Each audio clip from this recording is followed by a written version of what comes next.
Guys आज अलिकति पृथक खालको यात्रा छ। आँखा झिमिक्क नगरी हेर्नुहोस् है त ल। सम्पूर्ण हाम्रो भस्मे टोलवासी सिरान टोलवासी चाहिँ मिलेर जान लागिरहेको छ। अझै दुईटा गाडी पछाडि आउँदैछ, 10-20 वटा बाइकमा छन्। हामी चाहिँ अगाडि आएर पर्खिरहेका छौँ। ठिकै छ निलकुमार सर, भिडियो राम्रो बनाउनु होला नि। हाम्रो को रामदाई हो त? रामदाई मेरो प्यासेन्जर। यस्तो ज्यानदारी प्यासेन्जर। गाइज अहिले हामी चाहिँ यो पैरे डाँडामा आइपुगिसकेका छौँ। हामी चाहिँ आजको यात्रा भनेको चाहिँ ऐस्लो खर्क टु खरानी बजार। यहाँनिर यो अगाडि टक्क तपाईँले देख्न सक्नुहुन्छ हाम्रो मिस्टर दीपक सर, त्यसै गरी शिबु, श्याम, हाम्रो श्याम पुरै हाँसिराख्नु भएको छ यसरी मजाले। रोइली सेउता यता फेरि विमल दाई, यता आन्टी दाई फेरि सेल्फी हान्ने पारा फेरि बेग्लै फेरि मान्छे चाहिँ यति ह्यान्डसम हुनुहुन्छ कि झन्झनै कराई जतिकै भन्नु चाहिँ मिलेन। ठिकै हो, नेपालको हिरो नभए मद्रासी हिरो त हो नि। ओहो ऊ ट्याटु हेर्नु, ट्याटु फेरि आम्बल के अरे मोटरसाइकल पार्किङ क्षेत्र भनेको छ। टक्क यहाँनिर अलिक नदेख्ने अवस्थामा रहेछ। त्यसैले हाम्रो यहाँनिर रामदाई र विमल दाई चाहिँ यसलाई अलिक देख्ने ठाउँमा राख्दै हुनुहुन्छ यसरी। यो खरानी बजारको गेट बन्दै गरेको अवस्था रहेछ। यहाँनिर हामी आइपुगिसकेका छौँ। बजारभर नै हाम्रो टोली टक्क यसरी देख्न सक्नुहुन्छ तपाईँले। हाम्रो टोली यो सबै भस्मेली टोली यसरी हामी अगाडि बढिरहेको अवस्था छौँ। हाम्रो यो गाउँघरको चाहिँ अर्ग्यानिक होटल यस्तो हुन्छ। टक्क तपाईँले देख्न सक्नुहुन्छ दृश्यमा। यो एकदम राम्रो छ अर्ग्यानिक होटल।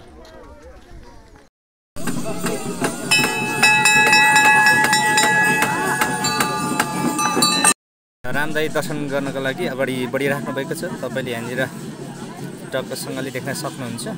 उहाँ चाहिँ अगाडि बढ्दै हुनुहुन्छ यसरी। एकदम भिडभाड छ आज। कम्काजी सर पूजा पाठमा व्यस्त हुनुहुन्छ। यता शिवेन्द्र भाइ, श्याम, यता रामदाई आउँदै हुनुहुन्छ। ल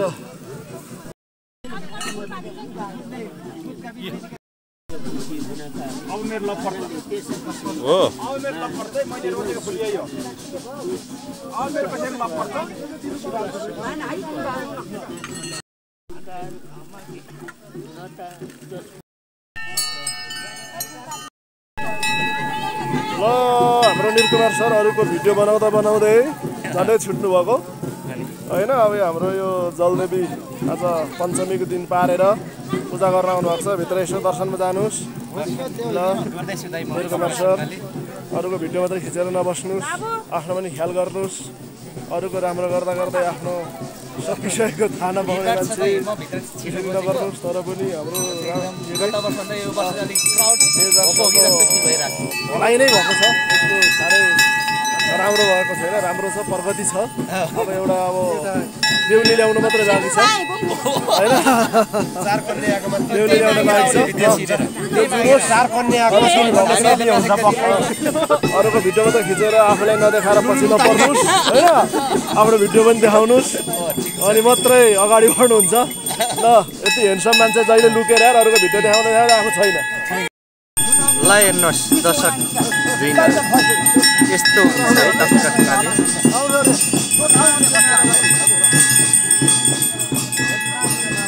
यो चाहिँ मेन देवी रे, जलदेवी। यो फर्स्टमा दर्शन हामीले यसलाई गर्छौँ, यो जलदेवीलाई। गाइज तपाईँले यो सेकेन्ड फेजमा बालकन्या देवी देख्न सक्नुहुन्छ, दर्शन गर्न सक्नुहुन्छ। हामीले टक्क यो अनुमान लगाउन सकिन्छ कि सत्ययुगमा यहाँनिर खरानीको फेद मुनि देवी देवताले नाग नागिनीले बास गरेको रहेछ।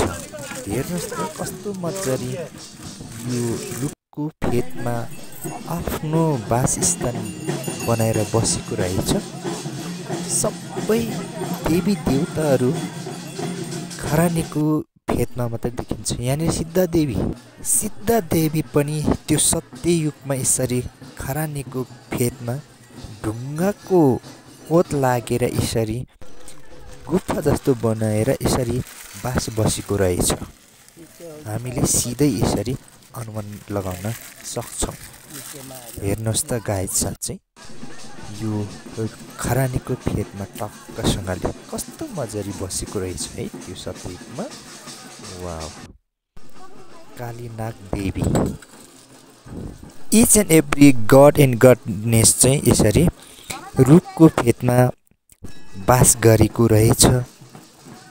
हामी जो कोहीले देख्ने बित्तिकै, हेर्ने बित्तिकै सजिलै विश्वास गर्न सक्छौँ। गाइज, यो खरानी पानीको विकासको संरचनालाई हेर्ने हो भनेदेखि गत वर्षभन्दा यो वर्ष निकै परिवर्तन भएको मैले पाएँ। गत वर्ष पनि म यो खरानी पानीमा आएको थिएँ, त्यो बेला यो यसरी चढ्दै गरेको यो सिडी बनेको थिएन, यो वर्ष बनेको रहेछ।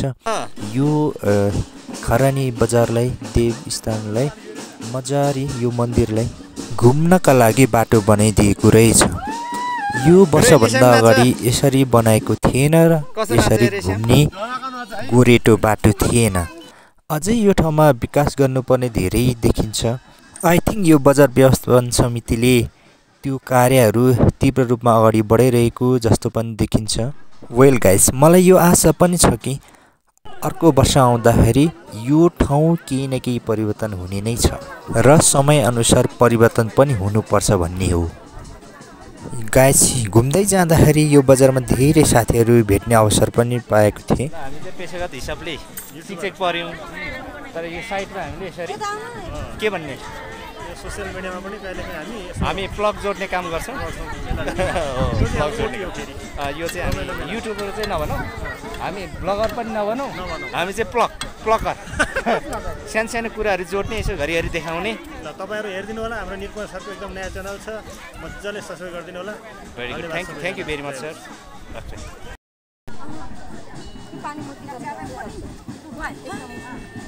यहाँको बिसाएर फुल बोकेर अगाडि बढ्दै हुनुहुन्छ रामदाई। कारण के हो मलाई थाहा छैन। हाम्रो रामदाई चाहिँ मेलामा आएर मायालु खोज्दैछन्, कहाँ भेटिने हो थाहा छैन। अब हेर्दै जाउँ, घुम्दै जाउँ। हाम्रो टोली, जम्बू टोली बिहान केही नखाइकन मन्दिर दर्शन गर्न गएको हुनाले निकै भोक लागेको थियो। त्यसैले हामी यो अर्ग्यानिक होटलमा सबैजनाले पेट पूजा गर्न थाल्यौँ। खाजा खाने क्रममा हावाले निकै दुःख दिएको थियो। हावा सँगसँगै वरिपरिको धुलोले घरिघरि जिस्काइरहेको अवस्था थियो। त्यसैले म यो रिक्वेस्ट गर्न चाहन्छु कि यहाँको बजार व्यवस्थापन समितिले यहाँ होटल गर्नेहरूलाई सानोतिनो टाढा बनाएर टक्कसँगले व्यवस्थित गरिदिने हो भनेदेखि पक्कै पनि यहाँको बजार मजाको देखिनेछ। गाईको हुनाले श्यामले यहाँनिर मजाले मोमो खाँदै हुनुहुन्छ, टक्क दृश्यमा देख्न सक्नुहुन्छ। ए फेरि मम्मीको माया, फेरि छोरालाई यस्तो।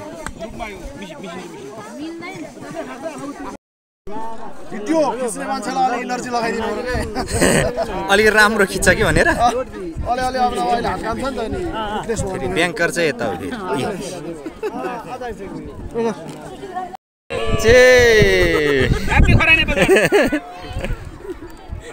श्याम चाहिँ चेसै नगरिकन चस गरिरहेछ आफै होइन। स्यारोन, बाबाले चस गर्नु भएन नि, के गर्नुभयो भन्नु त, भनिदिनु त।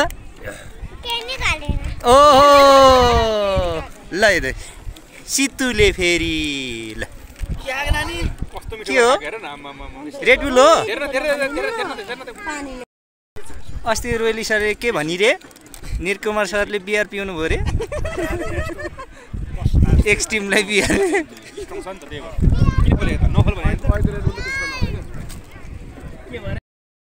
श्याम ब्रोको पिउने स्टाइल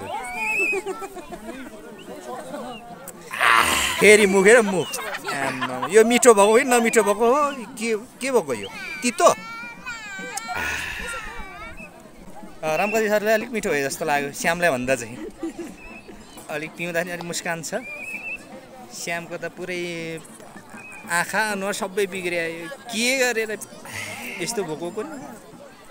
दीपक सरको स्टाइल, ए दीपक सरलाई मिठो भएछ, मुस्कान कडा क्या, फेरि अनुहार भन्दा दाँत सेतो। सेल्फी हाने फेरि छोरीले वास्ता व्यस्त छैन बुढाबुढी टक्कै सेल्फी हाने यस्तो फेरि छोरी यता बिजोक हामी यो खरानी बजार भरिसकेपछि सुके बजारतिर जाने निर्णय गर्यौँ। यो खरानी बजारदेखि सुके बजार खासै टाढा पर्दैन, मोटरेबल रोड भएको हुनाले मजाले हामीले यात्रा गर्न सक्छौँ। सो गाइज हामी चाहिँ यो खरानी बजारबाट टक्कसँगले अहिले यो दृश्यमा देखेको सुके बजार आइपुग्यौँ। यो सुके बजारको सुरुमा सुकेको पोखरी तपाईँले देख्न सक्नुहुन्छ। यसै कारणले सुके बजार भनेको हो कि जस्तो मलाई लागेको छ। यो बारेमा म गलत पनि हुन सक्छु, तर दृश्यले त्यस्तै बोलिरहेको छ। सबैभन्दा अगाडि सुकेको पोखरीले हामीलाई वेलकम गरिरहेको देखिन्छ। साथीहरू यो दृश्य हेर्नुहोस् त, साँच्चै पोखरीको वरिपरि लेउ देखिन्छ, पानी खासै देखिन्न। तर गत वर्ष म यही ठाउँमा घुम्न आउँदाखेरि पानीले मजाले भरिएको देखिन्थ्यो, तर यो वर्ष निकै उराट लाग्दो देखियो। यो पोखरीको वरिपरिको दृश्य हो, निकै रमाइलो छ। यो पोखरीको संरक्षणको लागि र पहिलाको जस्तै बनाउनको लागि काहीँ कतैबाट पानी ल्याएर हालियो भने जमायो भने अलिकति सुन्दर देखिन्थ्यो कि भन्ने मलाई लागेको छ।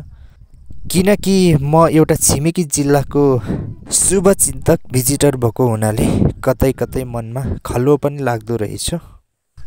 नमस्कार, म विमलराज भण्डारी। आज चाहिँ यो पञ्चमी मेलामा चाहिँ हामी जलदेवी खरानी बजारमा हामी सम्पूर्ण साथीहरू बिहानको एकछिनको यसो गफगाफले हाम्रो चाहिँ सबैजना सहमति भएर घुम्न आयौँ। एकदम खुसी लाग्यो, रमाइलोसँग यो सुके पोखरी पनि घर घुम्ने मौका पायौँ र अब देउराली हुँदै घर पुग्छौँ। ल हस्, धन्यवाद। नमस्कार, मेरो सौराज भण्डारी। यो सोलुखुम्बुको दुधकोशी नगरपालिका गाउँपालिकामा चाहिँ यो खरानी बजारमा चाहिँ म लगभग 11-12 वर्षपछि आएको। धेरै राम्रो व्यवस्थित भएर छ। सुके पनि आज घुम्दै यहाँ आइपुग्यो। यहाँ त लगभग 15-16 वर्षपछि आएको होला र धेरै नै विकसित भइसकेको रहेछ। यस्तै विकसित भएको हेरेर अझै पनि चाहन्छौँ हामी हेर्न, घुम्न फिर्न। धन्यवाद। अब खरानी बजार पञ्चमी हामीलाई धेरै रमाइलो भयो, धेरै राम्रो रहेछ। ऐसलु खर्क भस्मे हो मेरो घर। धेरै वर्षमा छोरासँग, नातिहरूसँग, भाइहरू, छोराहरूसँग, बुहारीहरूसँग घुम्न आएको। मलाई धेरै हर्ष छ, धेरै नै रमाइलो छ।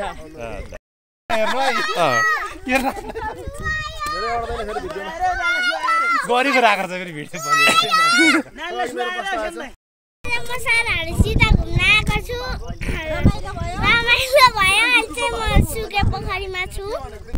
नमस्कार, म रामका जीवन। यता आज थुलुङ दुधकोशी गाउँपालिका वार्ड नम्बर 9 लोखिमको खरानी बजारमा आएको। खरानी बजार एकदम रमाइलो रहेछ, धेरै वर्ष पछि आइपुग्यो।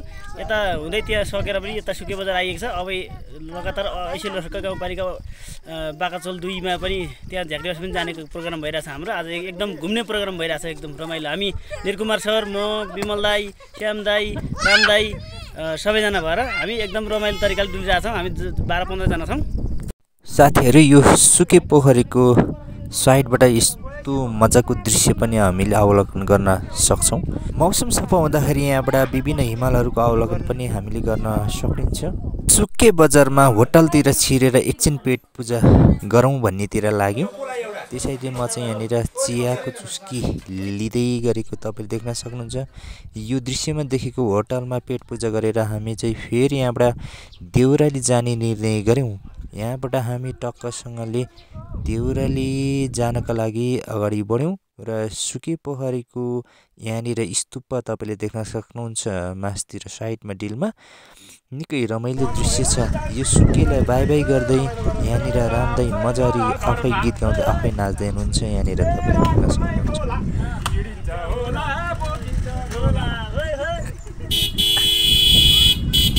सुके बजारदेखि लगभग 20-25 मिनटको बाइक यात्राबाट देउरालीको साइडमा रहेको प्रतीक्षालयमा आइपुगेका छौँ। विमल दाइले देउराली पोखरीको बारेमा एउटा सपना देख्नु भएको थियो रे।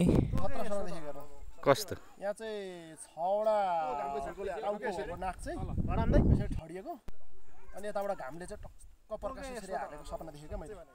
रियल जस्तो लाग्छ क्या अहिले मलाई घामको झुल्कोले हालेको के यसरी ए पोखरीमा यो पोखरी पनि हेर्न लायकै छ 12 महिनै मजारी पानी रहिरहन्छ ल निरकुमार सर पोखरीको छेउमा जाँदै हुनुहुन्छ के को लागि जानुभएको त्यो चाहिँ अब उहाँले ती गएर बताउनुहुन्छ होला ल धेरै नजानु है धेरै नजानु फेरि निरकुमार सर के को लागि जानुभयो तल हामी त डरै लाग्छ त